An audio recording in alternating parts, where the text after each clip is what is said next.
జమ్మూ కాశ్మీర్ విహారయాత్రకు వెళ్లి ఉగ్రదాడిలో విశాఖవాసి చంద్రమౌళి మృత్యువాత పడిన విషయం తెలిసిందే. చంద్రమౌళితో పాటు విశాఖ 3 కుటుంబాలు పహల్గాంకు వెళ్లగా త్రుటిలో వారు ఉగ్రమూకలకు నుంచి తప్పించుకున్నారు. అయితే చంద్రమౌళితో పాటు విహారయాత్రకు వెళ్లిన స్నేహితుని కుటుంబం కూడా అక్కడే జరిగిన సంఘటనకు ప్రత్యక్షంగా చూసిన భయానక విషయాలు ప్రైమ్ టైమ్తో పంచుకున్నారు. సుమారు 2 గంటల పాటు భయానక వాతావరణంలో ప్రాణాలు అరిచేతిలో పెట్టుకుని అక్కడి నుంచి బయటపడ్డామంటున్న చంద్రమౌళి స్నేహితులు శశిధర్తో మా ప్రతినిధి Satish Naidu face to face. ఉగ్రవాదుల దాడి ప్రపంచాన్ని వేసింది. అటువంటి సందర్భంలో మనకు విశాఖకు చెందిన చంద్రమౌళి గారు ప్రయాణం చేసిన మనతో పాటు ఉన్నారు. అసలు మనకి ఇంటేనే చాలా బాధాకరంగా ఉంటుంది. అందులో అక్కడ స్పాట్లో ఉండి వాళ్ళతో పాటు ఉన్నారు. అసలు వాళ్ళకి ఏ విధంగా ఉండవసరం వాళ్ళ దగ్గర సార్ నమస్తే. చంద్రమౌళి గారితో కలిసి జమ్మూ కాశ్మీర్ ఎంతమంది అసలు ప్లాన్ చేస్తున్నారు? మేము మొత్తం కలిపి 18వ తారీఖు బయలుదేరి వెళ్ళాం. 25వ తారీఖు రేపు యాక్చువల్గా బ్యాక్ చేసే ప్రోగ్రామ్ తీసుకున్నాం. సో ఈ ప్రోగ్రామ్ అంతా కూడా చంద్రమౌళి గారే ప్లాన్ చేశారు. ఆయన ప్రోగ్రామ్ అంతా ప్లాన్ చేశారు. లీడ్ చేయడం కూడా ఆయన లీడ్ చేశారు. అక్కడ శ్రీనగరు చుట్టుపక్కల గుల్మార్గ్, సోనామార్గ్ చూసాము. మొన్న పహల్గామ్ చూసుకొని యాక్చువల్లీ ఈరోజు వైష్ణోదేవి టెంపుల్కి వెళ్దాం ప్రోగ్రామ్ ఈరోజు. సో పహల్గామ్ వెళ్ళిన మధ్యాహ్నం 12 గంటలకి పహల్గామ్ వెళ్ళాం. అది ఆ మీద కొండ మీదన ఒక మినీ స్విట్జర్లాండ్ అనే ప్లేస్ ఉంది. అది చూడాలంటే గుర్రాల మీద వెళ్ళాలండి.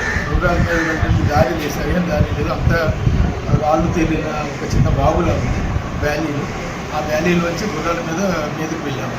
కొంతవరకు వెళ్ళాక బాగులేదు, వెనక్కి వచ్చేద్దామని ఆడవాళ్ళంటే మౌలి గారు ఎంకరేజ్ చేశారు. ఇంతవరకు వచ్చాము, ఇది చూస్తే సరిపోతుంది కదా అంటే ఆయన నేను కలిపి సరే అక్కడ వెళ్దామని వెళ్ళిన 5 నిమిషాలు లోపలికి వెళ్ళాము.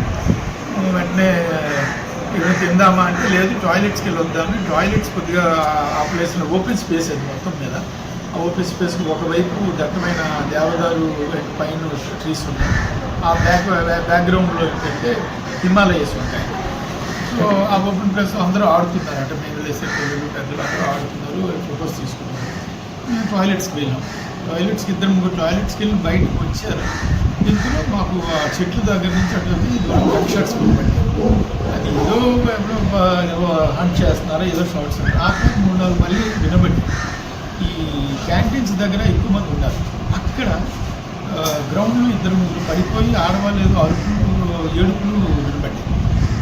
చూసేసరికి ఆ దగ్గర ఒక మనిషి గన్ను పట్టుకుని పొడవ అంగి ఇలాగ వేసుకుని ఇలా కాలుస్తున్నట్టుగా కనపడింది. వెంటనే అర్థమైంది టెర్రరిస్ట్ అటాక్ జరుగుతుంది. ఎంతమంది ఏమిటో ముందు కనపడ్డారు. ఆ తర్వాత వెళ్ళిపోయింది, రెండవది కనపడ్డారు. మేము భయంతో టాయిలెట్స్ వెనక్కి దాక్కున్నాం. మేము 6 ప్లస్ ఇంకొక 4-5 ఫ్యామిలీస్ కొంతసేపు ఉన్నాం. ఏం చేయాలి, ఎటువైపు వెళ్ళాలి, ఎలాగా మాకు ఏమీ అర్థం కాదు. అప్పుడు ఒక టెర్రరిస్ట్ మా వైపు రావడం చూసాం. ఇది ఇక్కడ నిలబడితే ఇది సేఫ్ కాదని బయటికి చుట్టూ ఫెన్సింగ్ చేసుకుంటే ఫెన్సింగ్ కింద నుంచి చిన్న దారిలా ఉంటే అందులో నుంచి జారి కిందకి బయటకు వచ్చి బయట మీతో చంద్రమౌళి గారు మీతో ఉన్నారు. మేము 6 కలిసి ఉన్నాం. ఒకరొకరు అందులో ఒకరొకరు జారి బయటకు రావాలి, ఒకేసారి రావడం. అందరూ ఒకరొకరు జారుతూ బయటకు వస్తున్నారు. ఆఖరిన నా భార్య నా భార్య కన్నా ముందు ఆయన బయటకు వచ్చి నా భార్యకి చేతులు ఇచ్చి ఆయన సాయం చేసి లాగారు.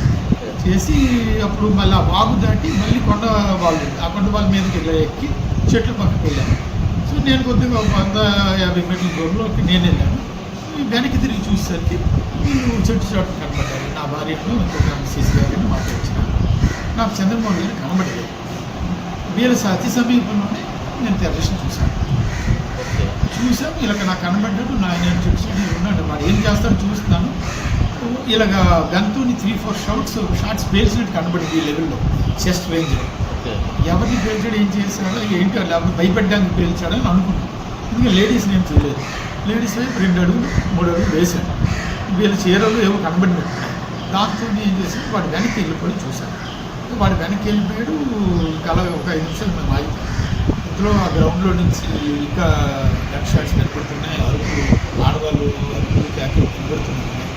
కొంతసేపటికి అప్పుడు వెళ్ళాము. నేను రెండు చేసి మన వాళ్ళు రావడానికి భయపడి వెళ్ళిపోయారు. రాలేదు ఆగిపోయి కొంతసేపు నాకు దగ్గరలో చంద్రమౌళి గారి భార్య ఆవిడ మీద అరణ్యంగా తీసుకొచ్చాను. కొద్దిగా దిగినాక అప్పుడు వీళ్ళు చెప్పారు ఆయన పడిపోయారండి, పడిపోయారో పడుకుని తెలియలేదు అని నా భార్య శశి గారు చెప్పారు.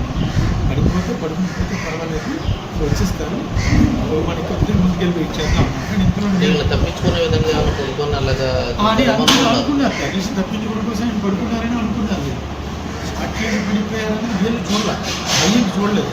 కానీ ఆ షూట్ చేసినప్పుడు చెట్టు బెరడు ఎగిరి వీళ్ళ మీద పడింది, మన లేడీస్ దగ్గర పడింది. అది 10-20 అడుగుల దూరంలో వచ్చి వెనక చెట్లు వీళ్ళు ఉన్నారండి.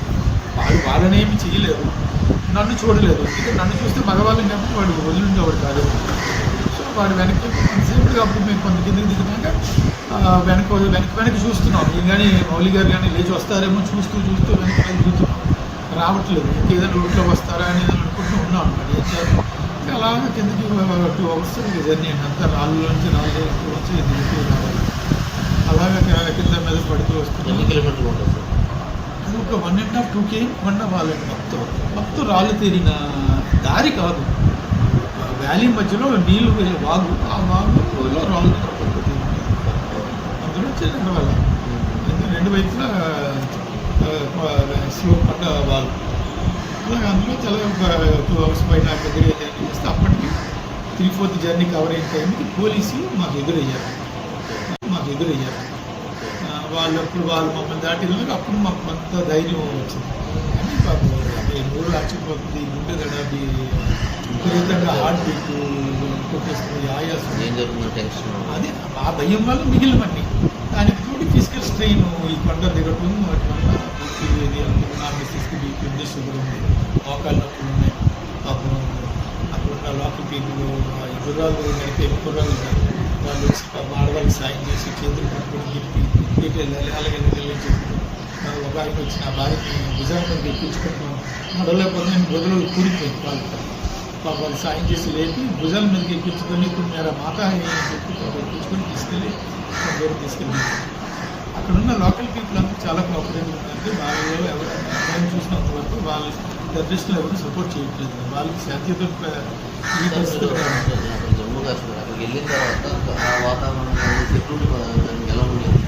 అక్కడ వెళ్ళిన ప్రాంత వాతావరణం సెక్యూరిటీ చాలా బాగుంది. ఎందుకంటే అడుగడుగున మిలిటరీ అందరూ కనబడుతూనే ఉన్నారు, ఎక్కడికక్కడ చెక్ చేస్తున్నారు, ఎక్కడికి వెళ్ళినా ఉన్నారండి సెక్యూరిటీ. మేము వెళ్ళిన గుల్మార్గ్, సోనామార్గ్ ఎక్కడికి వెళ్ళినా అంతా బాగుంది.